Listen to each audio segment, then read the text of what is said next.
హనుమకొండ జిల్లా కాకతీయ జూలాజికల్ పార్క్లో అధికారుల నిర్లక్ష్యం మరోసారి బట్టబయలైంది. నిన్ననే వన మహోత్సవం సందర్భంగా 19 లక్షల రూపాయల వ్యయంతో నూతనంగా ఏర్పాటు చేసిన బర్డ్స్ ఎంక్లోజర్స్ను ప్రారంభించారు. అయితే నిన్న సాయంత్రం ఎంక్లోజర్స్లోకి విడుదల చేసిన పక్షుల్లో ఒకటి బూడిద వర్ణపు కాకటైల్ పక్షి మృతి చెందింది. పక్షి చనిపోయిన గంటలు గడుస్తున్నా అధికారులు కనీసం అటువైపు కన్నెత్తి కూడా చూడకపోవడంపై సర్వత్రా విమర్శలు వ్యక్తమవుతున్నాయి. దీనిపై మరిన్ని వివరాలు మా ప్రతినిధి మౌనిష్ అందిస్తారు. పార్క్ లో మరొకసారి వారి యొక్క అధికారుల నిర్లక్ష్యం బట్టబయలైంది. నిన్న వన మహోత్సవ కార్యక్రమంలో భాగంగా వర్చువల్ గా ఏదైతే బర్డ్స్ ఎంక్లోజ్ అయితే 19 లక్షల వ్యయంతో అయితే ఓపెన్ చేయడం జరిగింది. నిన్నటి నాయని రాజేందర్ రెడ్డితో పాటుగా ఇటు కలెక్టర్ కూడా రావడం జరిగింది. ఈ నేపథ్యంలోనే సాయంత్రం 6 గంటలకు అయితే వీటికి సంబంధించిన బర్డ్స్ అయితే బయటికి విడుదల చేయడం జరిగింది. ఈ నేపథ్యంలోనే 19 లక్షల వ్యయంతో విడుదల చేసినటువంటి పక్షులలో ఒక పక్షి అయితే మృత్యువాత పడడం అయితే ఇప్పుడు ఒక చర్చనీయాంశంగా మారిందనే చెప్పుకోవచ్చు. ఎందుకంటే నిన్న 24 గంటలు గడవక ముందుకే ఒక పక్షి బూడిద వర్ణపు కాక్టైల్ పక్షి మృతి చెందడం పట్టితే ఇప్పుడు ఇక్కడికి వచ్చిన టూరిస్టులు కూడా అసహనం వ్యక్తం చేస్తున్నారు. అదే విధంగా ఇప్పటి అధికారులకు దృష్టికి కూడా రాలేదు. కేవలం మీడియా పరంగా మనం చూసిన నేపథ్యంలో ఇక్కడ మనకు కనిపిస్తుంది. ఒకసారి మనం చూద్దాం. ఇక్కడ బూడిద వర్ణపు కాక్టైల్ అనేది మృత్యువాత పడింది. ఇక్కడ నుంచి అయితే వారు ఇప్పుడు తీసేసిన పరిస్థితి కూడా కనిపిస్తుంది. బూడిద వర్ణపు కాక్టైల్ ఇది 19 లక్షల వ్యయంతో దీన్ని నిన్న విడుదల చేయడం జరిగింది. కానీ ఉదయం వరకు అయితే మృతి చెందిన నేపథ్యంగా కనిపిస్తుంది. అయితే ఈ పక్షి విడుదల చేసి 24 గంటల సమయం కూడా కాలేదు. అంతలోపే ఇదైతే మృత్యువాత పడింది. అయితే అధికారులు ఏం చేస్తున్నారు అనేది అయితే ఇక్కడ ప్రశ్నగా అయితే గుర్తించవచ్చు. ఎందుకంటే నిన్న కూడా ఇక్కడ ఉన్నటువంటి వాటర్ సదుపాయాలు సరిగ్గా లేవు. అందులో ఉన్నట్టు మంచినీటి సదుపాయం ఎవరైతే విజిటర్ వస్తారో వారికి మంచినీటి సదుపాయం కూడా సరిగ్గా లేక ఇబ్బందులు పడుతున్నారని మన దృష్టికి తీసుకొచ్చారు. నిన్న ఓపెన్ చేసినటువంటి బర్డ్స్ ఎంక్లోజ్ లో ఉన్నటువంటి ఈ పక్షి మృతి చెందడం అయితే ఇప్పుడు వారి యొక్క నిర్లక్ష్యానికి నిదర్శనంగా చెప్పుకోవచ్చు. అయితే దీనిపైన అధికారులు ఏమంటారో, అసలు ఎందుకు చనిపోయింది, దీనికి ఏమైనా వ్యాధులు ఉన్నాయా, లేకపోతే ఎందుకు దీని మృత్యుబాట పడ్డారనే అధికారులు తేల్చాల్సింది. దీనికి ఎవరు బాధ్యత వహిస్తారు?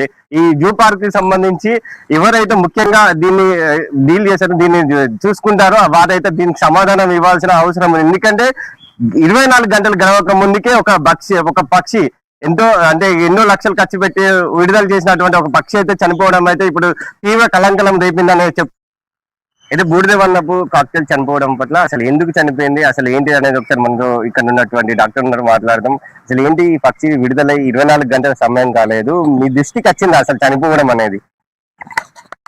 ఇప్పుడు నేను రౌండ్స్ మార్నింగ్ 10 to 12:30 వరకు రౌండ్స్ వేస్తుంటాను. అక్కడ నుండి మొదలు పెడుతున్నాం. రౌండ్స్ వేస్తుంటాయి. ఇలా చావడానికి కారణం ఏంటంటే నిన్న సడన్ చేంజ్ చేసినాం కదా ఈవినింగ్. చేంజ్ చేసినప్పుడు ఇక్కడికి వచ్చినప్పుడు అకామిడేషన్ సడన్ చేంజ్ అప్పుడు కొంత స్ట్రెస్ పడుతుంది. తర్వాత అవి ఎప్పుడన్నా ఒక్కోసారి కొట్లాడుతుంటుంది. అదొకటి. కరెక్ట్ రీజన్ చెప్పాలంటే పోస్ట్ మార్టం తర్వాత చెప్పాలి. అంటే ఏమైనా ఫుడ్డా లేకపోతే ఏంటి? అంటే నిన్న 24 గంటలు కూడా సమయం కాలేదా? ఆ లోపల ఒక పక్షి మృతి చెందడం చాలా నిర్లక్ష్యం అయితే బయటకు వస్తుంది. అసలు ఏంటి, వాటికి సరైన ఫుడ్ పెట్టడం లేదా, లేకుంటే సరైన సదుపాయాలు లేవా? మీరు చూశారు కదా, ఫుడ్ ఎప్పటికీ ఎప్పుడు 2 times మా వాళ్ళు ఫీడింగ్ చేస్తూనే ఉంటారు. అన్ని అనిమల్స్ అన్ని బర్డ్స్ కూడా. అందులో ప్రాబ్లం లేదు. ఫుడ్ తోనైతే కాదు. ఒకవేళ అదే ఏమన్నా ప్రాబ్లం ఉంటే మాత్రం పోస్ట్ మార్టం ప్రాబ్లం. అంటే 19 లక్షల వ్యయంతో ఒక బర్డ్స్ ఎంక్లేజ్ ఓపెన్ చేశారు. వర్చువల్ కూడా సీఎం రేవంత్ రెడ్డి గారి చేతుల మీద అన్ని చోట్ల వన మహోత్సవ కార్యక్రమంలో భాగంగా ఓపెన్ చేశారు. ఇలాంటిది జరుగుతాయి. ఇలాంటి సంఘటనల వల్ల టూరిస్టులకు కూడా చాలా అసహనం వ్యక్తం చేస్తారు. ఇలాంటి చనిపోవడం, ఆల్రెడీ పెద్ద పులి చనిపోయింది, ఇప్పుడు పక్షులు చనిపోతున్నాయి. ఎక్కడ జరుగుతుంది నిర్లక్ష్యం? పెద్ద పులి చనిపోయినప్పుడు నేను వచ్చి 60 రోజులు అవుతుంది ఇక్కడ జాయిన్ అయ్యి డాక్టర్గా. ఇక్కడ అన్ని విషయాలు అర్థం అంటే ఇవన్నీ ఇప్పుడే అండర్స్టాండ్ అవుతుంది. ప్రస్తుతం అయితే ఇది జనరల్గా ఏంటంటే టెంపరేచర్ మాత్రం హై ఉంటుంది మనకు. ఏది గత నెల నుండి ఆ టెంపరేచర్ స్ట్రెస్ ఉంటుంది ఒకటి. తర్వాత ఫీడింగ్ మాత్రం నార్మల్ మేము మార్నింగ్ చెక్ చేస్తాం, నార్మల్ ఫీడింగ్ ఇచ్చేస్తాం. అందులో డౌట్ లేదు. ఫీడింగ్ అంటే మీరు ఎప్పుడు చెక్ చేస్తారు? అసలు బట్టి ఫుడ్ ఎప్పుడు ఇస్తారు, ఎప్పుడు చెక్ చేస్తారు? టైం టేబుల్ చెప్తున్నాయి. జనరల్గా మేము 9:30కి ఫుడ్ అంతా వచ్చేస్తుంది. అన్ని ఐటమ్స్ వస్తాయి. వచ్చినాక మేము ప్లస్ మా ఎస్ఓ గారు ఇద్దరం డాక్టర్గా మా డిపార్ట్మెంట్ వాళ్ళు ఇద్దరం కలిసి మేము ఫుడ్ చెక్ చేస్తాం. క్వాంటిటీ కరెక్ట్ వచ్చిందా, క్వాలిటీ కరెక్ట్ వచ్చిందా, అవి చెక్ చేసినాక మళ్ళీ మా ఎనిమల్ కీపర్స్కి అందరికీ డిస్ట్రిబ్యూట్ చేస్తారు. చేసినాక వాళ్ళు కట్ చేసుకొని అవన్నీ చేసుకొని ఈచ్ ఎంక్లోజర్కి వాళ్ళు తిరుగుతుంటే సప్లై చేస్తారు. ఈ లోపల డాక్టర్ నేను ప్లస్ మా ఎస్ఓ గారు లేకపోతే బీట్ ఆఫీసర్ ఎవరన్నా మేము రౌండ్స్ కొట్టిస్తాం. అంటే జస్ట్ లైక్ మన హాస్పిటల్లో డాక్టర్ ఎట్లా రౌండ్స్ కొడతారు ఈచ్ పేషెంట్ దగ్గరికి మార్నింగ్, అట్లే మేము 9:30 to 1 వరకు రౌండ్స్ వేస్తాం. ఇప్పుడు ఆల్రెడీ నేను అటు నుండి వస్తున్నా. ఆ రౌండ్స్ వేసినప్పుడు మేము ప్రతి దానికి గురించి ఎనిమల్ కీపర్ని అడుగుతాం. వాట్ ఈస్ ద స్టేటస్, నిన్నటి వరకు ఇవ్వాలి, ఫుడ్ తీసుకున్నదా, వాటర్ అంకెట్ ఉన్నదా, డల్గా ఉన్నదా, ఇవన్నీ తీసుకొని అప్పటికప్పుడే మేము ట్రీట్మెంట్ ఇచ్చేస్తాం. ఎక్స్ప్రెస్ రమేష్ శివ కుమార్ గారు ఉన్నారు, వారితో మాట్లాడదాం.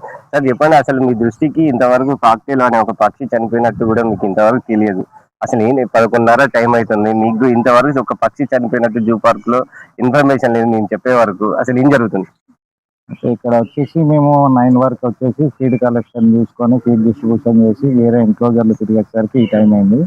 మాక్సిమం ఇప్పుడు చూసాం కదా, అది డాక్టర్ గారు చెప్పినట్టు అది ఎన్క్లోజర్ చేంజ్ కావడము, షాక్ గురవడము ఇలాంటి కారణాలు ఉండవచ్చు. టెంపరేచర్ వల్ల వడదెబ్బ తాగి కూడా జరిగి ఉండొచ్చు. దాన్ని మీతో పాటు మేము కూడా చూడడం జరిగింది ఇప్పుడే. వడదెబ్బ అంటే నిన్న సాయంత్రమే 5 గంటల ప్రాంతంలో విడుదల చేశారు, ఇప్పుడు కేవలం 10 అవుతుంది. ఈ టైంలో వడదెబ్బ తాకిందంటారా? వడదెబ్బ అనేది పర్టికులర్ గా చెప్పలేరు. డాక్టర్ గారు చెప్పినట్టు పోస్ట్ మార్టం చేస్తే దానికి సంబంధించిన రీజన్ అనేది మనకు ట్రేస్ అవుట్ అవ్వడం జరుగుతుంది. కొన్ని జూ పార్కులో ఇటు అంటే ఇంత ముందుకి పెద్ద పులి చనిపోవడం, అదేవిధంగా ఇప్పుడు పక్షి చనిపోవడం, అదేవిధంగా వాటర్ నిర్లక్ష్యం కూడా, మంచినీటి సదుపాయం కూడా వాటర్ కొంచెం ఇబ్బందిగా మారింది అంటూ టూరిస్టులు కూడా మా దృష్టికి తీసుకొస్తున్నారు. ఎందుకు కొంచెం నిర్లక్ష్యం వహిస్తున్నారని చెప్పుకోవచ్చా దీని దృష్ట్యా? లేదండి, ఆర్ఓ వాటర్ ఉంది, అందరికి సఫిషియెంట్ గా జరిగిపోతుంది. మరి వాటర్ విషయంలో ఎటువంటి ప్రాబ్లం లేదు.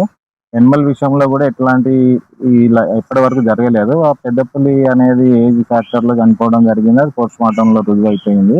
ఈ బర్డ్ కూడా ఏ రీజన్ లో అయింది అనేది ఇప్పుడు మనకు డాక్టర్ గారు పోస్ట్ మార్టం చేసి తెలపడం జరుగుతుంది. ఇది ఎఫ్ఎస్ఓ శివకుమార్ గారు చెప్తున్నారు. అయితే పోస్ట్ మార్టం అనంతరం తర్వాతనే ఈ పక్షి ఏ విధంగా చనిపోయిందంటూ వారైతే వివరాలు వెల్లడిస్తామని చెప్తున్నారు. అదే ముఖ్యంగా చూసుకుంటే నిన్న సాయంత్రం 5:30 సమయంలో దీన్ని అయితే ఓపెన్ చేయడం జరిగింది.